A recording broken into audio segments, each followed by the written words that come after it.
Я скажу сразу, секрет огромный. Могила не разболтайте? Нет. Потому что это очень важно. Это авторские права, это большие деньги и большая перспектива. Мы сейчас говорим о продолжении слова пацана.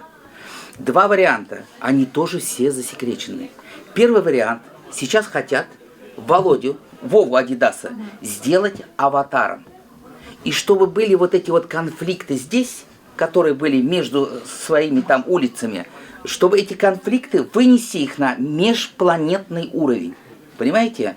Чтобы эти вот чушпаны, пацаны, что в межпланетном отношениях эту терминологию, эти отношения туда, чтобы они перешли.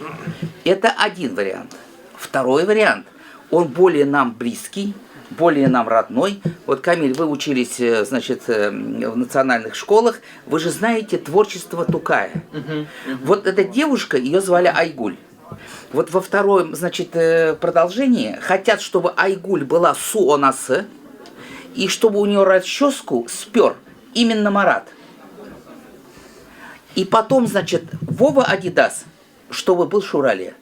Какие варианты? Или же вот это аватар, или же все-таки близкий к сердцу к нам Тукай, Суонасы, Шурале. Вот как вы думаете? Для развития событий, близких к народу, наверное, будет правильно выбрать версию с Тукаем, потому что события происходили в Татарстане, в Казани, и для людей, которые родом из этого региона, будет более понятен образ Шурале, Суонаса. Да, поэтому через каких-то знакомых нам из детства, из сказок персонажей показать правильность и неправильность поступков героев этого сериала, наверное, будет лучше. Конечно, с точки зрения сериала лучше историю закончить. Однако с друзьями мы, конечно, обсуждали тему продолжения и считаем, что, ну, если уж и выбирать, каким оно будет, то скорее это будет «Аватар». Вот у нас же образ, по сути, начало 90-х, конец 80-х. И он понятен нам всем. И тут не важен прям татарский феномен, поскольку это образы, знакомые в Москве, в Ижевске, Уфе, Петербурге. Вообще, где угодно, любой уголок нашей страны возьмем, образы будут знакомы. И, соответственно, с точки зрения молодежи, то хотелось бы взять тоже знакомые образы. И образ вот этих вот аватаров, межпланетных путешествий, он более нам, ну, приятен на самом деле. Хоть и хотелось бы больше уделить времени татарской культуре. Но современные тренды скорее сделают перевес в сторону космических путешествий и фантастики. И вот Айгулия, мать, недавно снялась в одном космическом фильме, вспомните? Она была в очень дорогом скафандре. Вызов, да. Вот этот скафандр наверняка они на Авито вряд ли выставили или продали. Так ведь можно сэкономить в этом же костюме. Она поедет, значит, например, к аватару Володе Адидасу и оденет этот костюм. Так ведь? Я бы не стал даже теоретически разделять эти два варианта. Почему? Потому что можно, в принципе, их объединить. То есть можно как подумать? Вот у нас есть две стороны медали. Первая сторона медали — это для молодежи сделать, для любителей каких-то движовых фильмов, экшенов и фэнтези, сделать межгалактический конфликт с масштабами всех вселенных. С пацанами-чушпанами. Да, и при этом с пацанами-чушпанами, чтобы заинтересовало все как бы массы, все слои общества. И, ну, это же интересно, это движово, но при этом теряется вот как раз-таки фокус на татарской культуре, на наших традициях. И что мешает им сделать такое внедрение, так скажем, татарских сказок как раз-таки в этот межгалактический конфликт?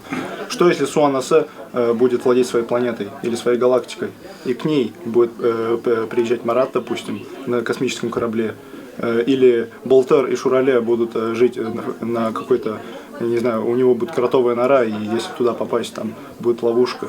Кто знает, как они придумают.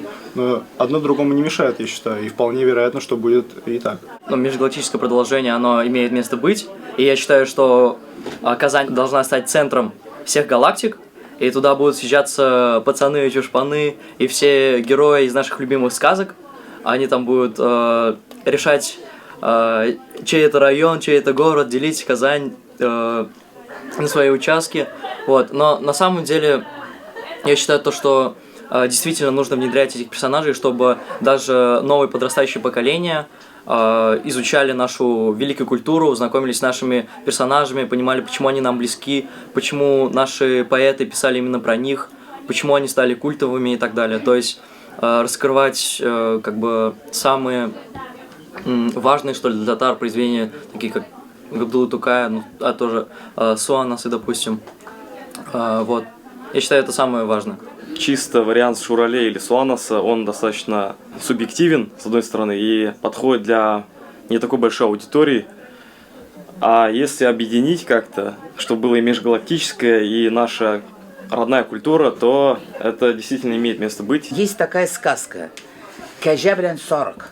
Так ведь? Когда они из мешка для угроз вытаскивали одну и ту же голову, помните, да, этот сюжет?